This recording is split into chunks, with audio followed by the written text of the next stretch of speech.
relatives? I am conducting a research presently, and the research is supported by Youth Rights Nigeria. So in the course of this research, I am conducting a survey.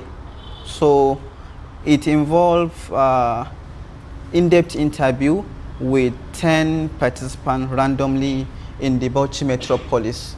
So I sampled 10 participants from different demographic, women who use drugs, young people, and persons with disability. So in the course of this study, I find out that 100% of them are using drugs, and they want to stop using drugs, 100% of them. There was a lady I interviewed in Bauchi metropolis. Is anonymous interview, so all her identity anonymous because of the safeguarding and data protection. Yes, so, and her privacy. Yeah, it's a lady. So when I interview her, her story is heart-touching actually, because she started using drugs 6 months after her marriage.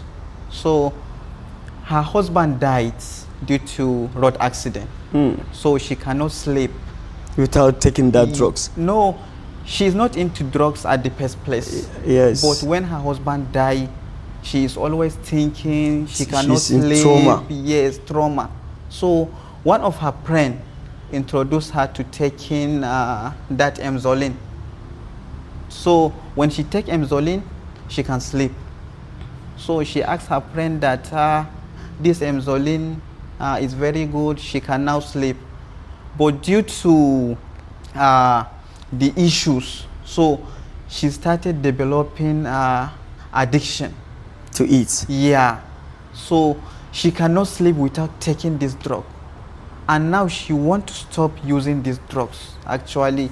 But where is she going to? So she don't want people to know that she is taking drugs. Because of the stigmatization, she will be criminalized. That is why she don't want people to know that she is into drugs. So I think this stigmatization and criminalization is what stops her from seeking for support, seeking for help. Normally, if situation happens like this, like when you go to Jos now, there is a rehabilitation center. I used to advise people that there is a colleague of mine, a friend, which I advised her to take her own younger brother to Jos Rehabilitation Center. And if I told you the story was positive. When you go to Jos Rehabilitation Center, it's a place that being controlled by the NDLEA personnel. And those places, they will be control them, teach them how to have some handworks, like tailoring, like they engage them into business way and make them forget that aspect of drugs. Because taking them to prison, a correctional center, is very wrong, because they will mix up with different people. And even to express it out to the society, the society will be looking at them as drugs addicted person. So if you take them to rehabilitation center, that rehabilitation center is very good, because they are being controlled, they are being tested in terms of morphine testing, narcotic test, all these tests, they will be testing them. They have a laboratory there. If the thing reduce, they will also give them some medication to cool it down, so that to be washed away from their own blood, because drugs mostly go with blood. Once if a person become addicted, because it have already inherited in his own blood, so such a things will not even go away, except if there is a mechanism adopted at the facilities in Jos. And most of the people do not know that facilities. They need awareness, because there is a lot of people here in Bauchi, they do not know that there is a rehabilitation center in Jos. So people need awareness.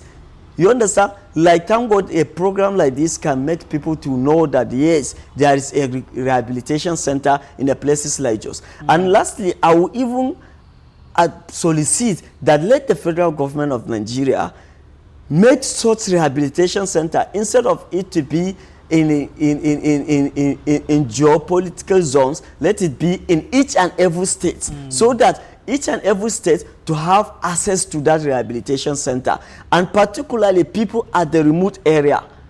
If possible, the state government need to collaborate with a federal government, make it even at senatorial zone, or maybe if possible each local government. Like but you have 20 local government, we need such facilities in each and every local government, because now you will not say a person from a Gadao or from Itas or from Lariski or Kolmani or Futuk to come and be aware of things like that in his own life.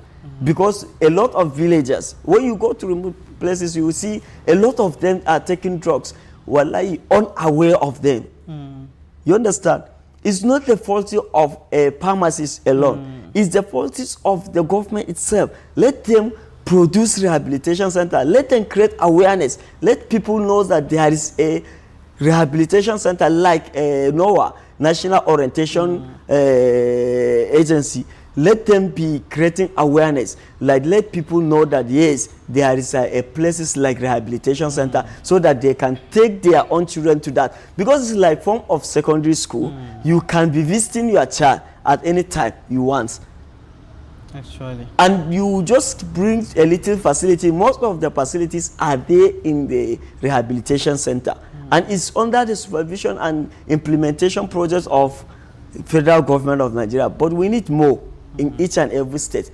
So now if you look at the current policy in Nigeria, so it prioritizes punitive approach. So, and if you look at the numbers, the statistics, they are increasing. Government are trying their best to reduce the rate of drug abuse, but the number is going day by day.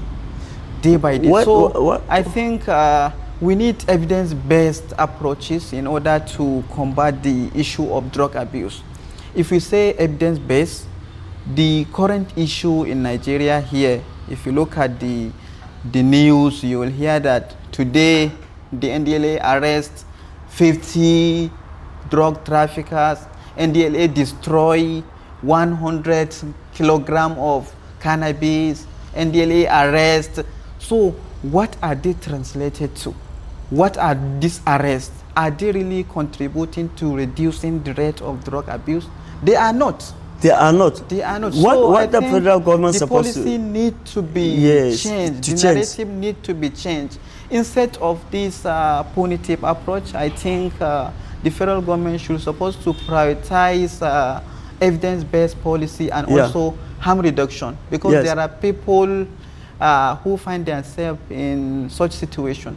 Some people who use drugs and even the federal government, the government supposed to engage the community leaders, the religious leaders, because most of the people, like we are now, like me, anytime when my imam call me, my attention, I have to give him the attention.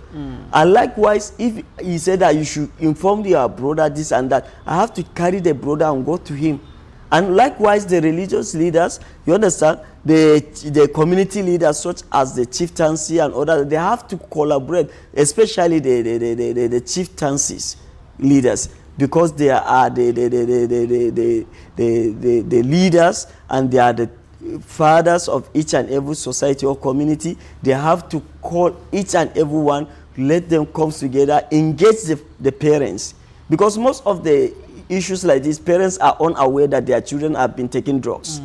So, and also, lastly, the parents used to supervise and guide their children, because most of the children taking drugs in their house, inside their rooms. So the parents supposed to engage in terms of supervision, inspectory mechanism, by going to their own children time to time and be doing investigation and inspect their children's room, whether if there is something related to such.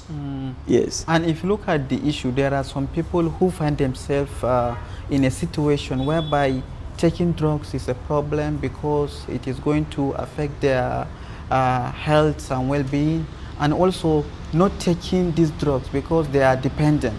So I think these people need support.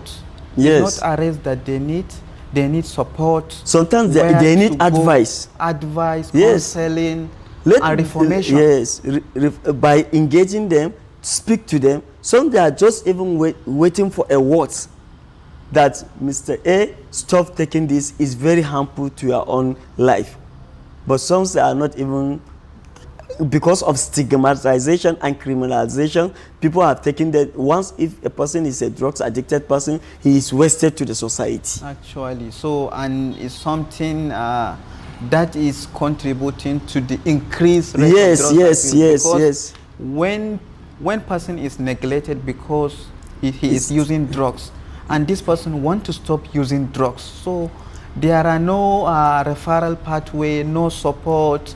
When people know that he is using drugs, he will be stigmatized. That is why most of the people hide it. They don't want people to know. So I think it's something that increase the rate of drug abuse. Yes. So actually, this issue of drug abuse need to take new approach in order to reduce the rate of drug abuse. Yes. As you highlighted, Barrister, there are some issues that are from the parents. Yes. The parents stigmatize the children because when a child started using drugs, so the mother or the father will pursue the person from the home. Yes. So I think it's another issue that need to change. The narrative in the society need to change so that people who use drugs need to be supported, not criminalized. Yes. They need support in order to reduce, to overcome the drug dependency. Yeah. Let us turn them to be our friends instead of to criminalize them. Instead to look at them as drugs addicted person, let us look at them as they are our friends, they are our relatives. And also there are people who need support, not punishment. Yes. Because in most cases, drug abuse sometimes is a health issue, not a criminal issue for some people. Like I have made mention that during my interview, in the research that I am conducting, the lady that I interview, she started using drugs because of the trauma. Yes. So this is not criminal issue, it's a health issue that it's a victim of circumstances. It's a victim of circumstances. Yes. She don't need to be criminalized or stigmatized. What she needs is support. Yeah. I asked her, what is she doing now? She said that she think of going to the hospital. So she is afraid. If she go to the hospital, she is afraid that she will be arrested. So yes. that is why she didn't go to the hospital. She continued using these drugs. So you see, the issue is from the punitive approach and also from the society. What we view drug use as a criminal issue, not a health issue. So I think if we can change this narrative to view drug use, people who use drugs need support, not criminalization. Yes. And people who are using drugs to view it as a health issue, not a criminal issue. So thank you so much, Barrister. Thank you. Thank you for your time and thank you for highlighting the drug policy landscape in Nigeria. So on behalf of Youth Rise Nigeria, and because Youth Rise Nigeria are the funders for this program to enlighten the citizens on the issue of drug abuse, because if you look at the issue of drug abuse, is increasing day by day, and it's something that is contributing to underdevelopment. We are losing human capital. Yes. Because if you look at the recent survey, drug survey 2018, the people who are using drugs in Nigeria are mostly young people. So we are using talent, we are wasting human capital for something that we can prevent. Yes. All these are preventable. It's just to take some action, some little adjustment to the policy in order to have more human capital Yes. for better development of our country. Thank you. Thank you so much, Barrister. Thank you, Mr. Ozefa. Thank you so much. Oh.